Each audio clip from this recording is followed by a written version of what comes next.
जय श्री राम मित्रों, मैं आनंद राजाध्यक्ष। आप देख रहे हैं मेरा हिंदी यूट्यूब चैनल आनंद आख्यान। मित्रों, जैसे आपने थंबनेल में देखा तो हम बात कर रहे हैं डॉक्टर फरहाद हकीम की, जो कलकत्ता के मेयर हैं, ममता के कैबिनेट के मिनिस्टर रहे हैं वगैरह वगैरह वगैरह। उनका एक व्याख्यान जो है विवादित हो गया है। वैसे उनके लगभग हर व्याख्यान विवादित हो जाते हैं, वो उसी के लिए फेमस है। खैर, ये व्याख्यान जो था उसमें उन्होंने कहा कि भाई हम भी एक दिन मेजॉरिटी हो जाएंगे वगैरह। ये बात नहीं कही, ये बात उन्होंने कही, लेकिन वो बात भटकाने के लिए कही, ध्यान भटकाने के लिए कही। उन्होंने असल बात क्या कही, ये बात मैंने यूट्यूबर्स में देखा तो केवल रिजवान अहमद पकड़ पाए हैं। और मुझे जरा क्या है ना, एक वो थोड़ा सा एक्स्ट्रा सेंस है इस्लाम के बारे में, ये कौम के बारे में, तो मैं उनकी मंशा जो है उनके मंतव्य में पकड़ लेता हूँ। ठीक है, मेरा ये मानना है कि एक पूर्व जन्म में मैं एक मुसलमान था, एक पूर्व जन्म में मैं एक वामपंथी था। तो इस जन्म जो है प्रायश्चित करने के लिए मुझे हिंदू का जन्म मिला है। ऐसा आप कह सकते हैं। इसलिए क्या है कि इनके सारे हथकंडे जो है ना वो मुझे समझ में आते हैं। चलिए मेन बात पे आता हूँ, क्योंकि वीडियो अपने को शॉर्ट रखना है। असल बात फरहाद हकीम ने क्या की थी कि आप सीखो और शिक्षा के माध्यम से आप कानून के स्ट्रीम में आ जाइए, क्योंकि जस्टिस जो जजेस है उसमें मुसलमानों की संख्या कम है। आप अगर जजेस बन जाएंगे तो फिर कौम को आप न्याय दिला सकोगे, आप इंसाफ दिला सकोगे, न्याय नहीं इंसाफ दिला सकोगे।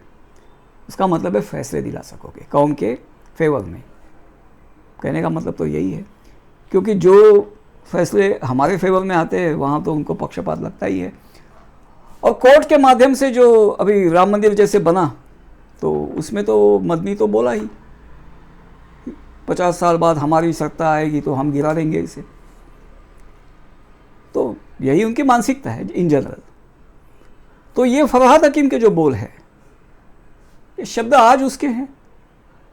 कभी 8-10 साल पहले पुराना मेरे अकबरुद्दीन ओवैसी का इंटरव्यू, एक स्पीच है उसका मेरे पास, जहाँ वो उसका कोई कॉलेज वगैरह है, तो वहाँ लोग बच्चों से कहता है कि आप हायर एजुकेशन में जाना चाहते हो, मतलब आप MBA बनना चाहते हो, डॉक्टर बनना चाहते हो, आप क्या है इंजीनियर बनना चाहते हो, आर्किटेक्ट बनना चाहते हो, ये अकबरुद्दीन ओवैसी आपको आपकी पढ़ाई का खर्चा करेगा, है बोलता है वो।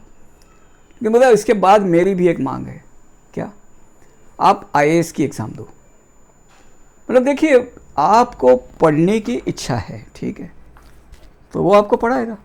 आपकी पढ़ने की अगर समझो क्षमता नहीं है, आप अगर मुसलमान हैं तो ठीक है, ये पहले क्वालिफायर है, तो वो आपकी फ़ीस भरेगा, आप डॉक्टर बनेंगे, जो भी बनेंगे। लेकिन उसके बाद वो बोलते हैं कि आपको IAS देना होगा। अब आप अगर IAS की क्वालिफाई कर जाओगे, और वो ये समझता है कि आप IAS क्वालिफाई कर जाओगे, क्योंकि इतनी बड़ी एक प्रोफेशनल एग्जाम्स अगर आप दे सकते हैं, पास हो सकते हैं, तो आप में IAS होने की भी क्षमता है, ऐसा उसका मानना है। मैं उसको गलत नहीं मानता, है तो है, हो सकता है, क्योंकि ये एग्ज़ाम्स ही बहुत ही कॉम्पिटिटिव है, तो आप IAS भी निकाल सकते हैं। तो अगर आपने IAS निकाल दिया, फिर क्या है, फिर आपको वो नौकरी करनी पड़ेगी, क्योंकि वो उसकी डिमांड है। ये तो आपको सीखना था, आपकी शौक था, तो उसने आपको शौक पूरा करने दिया। उसकी असली डिमांड है, मतलब देखिए, आप अगर IAS में फेल हो जाओगे तो वो आपको कुछ नहीं बोलेगा। आपको भले आपका व्यवसाय वो सेटअप भी कर देगा, ठीक है, उतना मुझे उस पर यकीन है, बता रहा हूँ। वो मुसलमान लड़कों को वो व्यवसाय भी सेटअप कर देगा, उतना मैं उस पर भरोसा करता हूँ। लेकिन अगर वो IAS क्वालिफाई करेंगे तो वो बोलेगा बेटा अभी तुम्हें IAS ही होना है। क्यों? क्योंकि वो बोलता है वहाँ कि अंदर से कौम के लिए, हम जब कौम के लिए बाहर से लड़ते हैं, हमें अंदर से हमारे लिए लड़ने वाले लोग चाहिए। ये उसका वीडियो है, ठीक है। यही मंशा सर सैयद की थी, जिसने अलीगढ़ AMU स्थापन किया।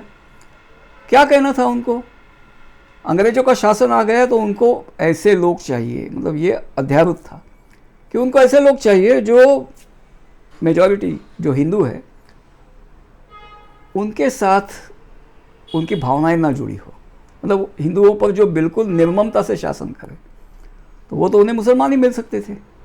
तो उनका कहना वही था कि आप पढ़ो, क्योंकि आप अगर अंग्रेज के साथ जुड़ना चाहो तो अंग्रेज आपको तभी जोड़ेगा जब आप अंग्रेजी से पढ़ोगे। तो पढ़ो तो इसलिए पढ़ो ताकि आप शासन के लिए, शासन व्यवस्था के लिए जो पढ़ाई चाहिए वो पढ़ाई आपके पास आ जाए। वो आ जाएगी तो आप शासन में चले जाओगे, शासन में आपको सत्ता आ जाएगी, तो अंग्रेज के लिए आप उपयुक्त तो होंगे और आप हिंदुओं पर हुकूमत कर रहे होंगे। आप हिंदुओं से मतलब अंग्रेज आपको उनके बराबरी में नहीं तोलेगा, ना ही हिंदुओं को आपका बॉस बनाएगा, आप हिंदुओं के बॉस बने रहेंगे।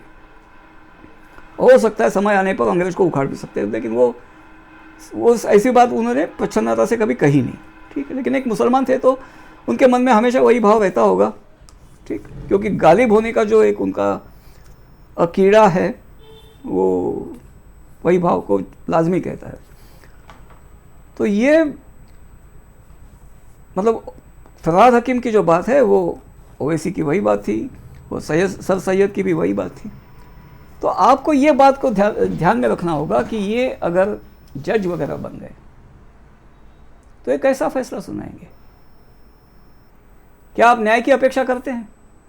इतिहास देखिए इस्लामी सत्ता का भारत में। अगर भारत में इस्लामी सत्ता न्यायप्रिय होती तो शिवाजी महाराज का कोई स्कोप नहीं था। इतने जो इनके खिलाफ विद्रोह हुए, हिंदू राजाएं वगैरह, हिंदू सत्ताएं, हिंदू शासक जो इनके खिलाफ तलवार उठा के खड़े हुए, वो ना होते, क्योंकि प्रजा न्यायप्रिय थी।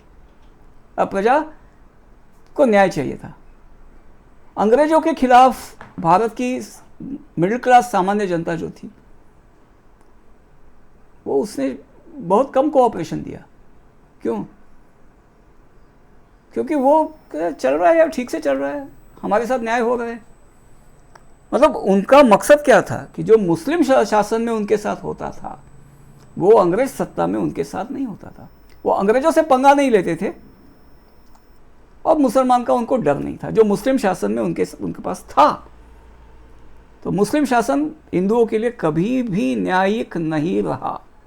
इसीलिए हिंदू राजाओं को विद्रोह का मतलब मराठा शाही, शिवाजी महाराज तो खड़े हुए और शिवाजी महाराज के साथ मतलब वो सत्ता अपनी स्थापन कर सके क्योंकि अन्याय होता था हिंदुओं के साथ। और क्या कहना है? तो कभी भी मुस्लिम हुकूमत जो है, अगर मुसलमान सत्ता में आ गया, जजेस वगैरह भरमार कर दिए उसने, तो बिना मेजॉरिटी में आए हुए वैसे भी वो सत्ता चला रहेंगे। जो लोग कह रहे हैं ना वो शर्जील इमाम की बहन जज हो गई और मोदी जी को बोल रहे थे उसे, मोदी जी क्या कर सकते हैं उसमें? सिस्टम को रोक नहीं सकते। तो अपने पास फिलहाल डेमोग्राफी ही टूल है डेमोक्रेसी को बरकरार रखने के लिए, तो हमें उसके लिए ध्यान देना होगा। और दूसरी एक बात है कि हमें हिंदुओं की पावर बनाकर रखनी होगी, ये आवश्यक है। उसके लिए शायद कभी कुर्बानी भी देनी पड़ती होगी, लेकिन वो एक अलग विषय है, उस पर मैं सेपरेटली एक बात करूंगा कभी, ठीक है। तो इस बात को ध्यान रखिए बंधुओं। फरहाद हकीम के कहने का मतलब ये है कि न्याय तंत्र में घुसो और न्यायाधीश जज बन जाओ। मैं न्यायाधीश नहीं कहूँगा क्योंकि वहाँ न्याय नहीं होता, आप जज बन जाओ। ये बात आप समझ लीजिए। चलिए 10 मिनट के अंदर रखना था, 9 मिनट से भी कम हुए हैं, तो मैं यहाँ आपकी रजा लेता हूँ। जय श्री राम। चैनल पर आते रहिए। वीडियो अगर मुझे उम्मीद है आपको पसंद आया है तो आप इस वीडियो को लाइक कीजिए, चैनल को सब्सक्राइब कीजिए, यही बटन है।